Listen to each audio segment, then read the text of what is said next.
Why does your scanner show the P2649 engine code? What does it mean?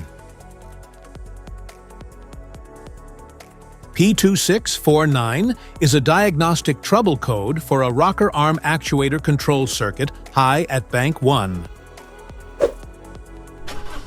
It indicates that the engine control module detects the A rocker arm actuator control circuit for bank 1 has a high voltage.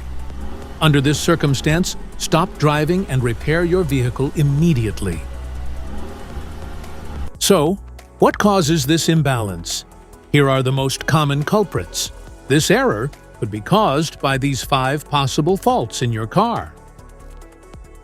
Engine oil, rocker arm actuator sensor, wiring, oil control valve, oil pressure sensor, oil pump.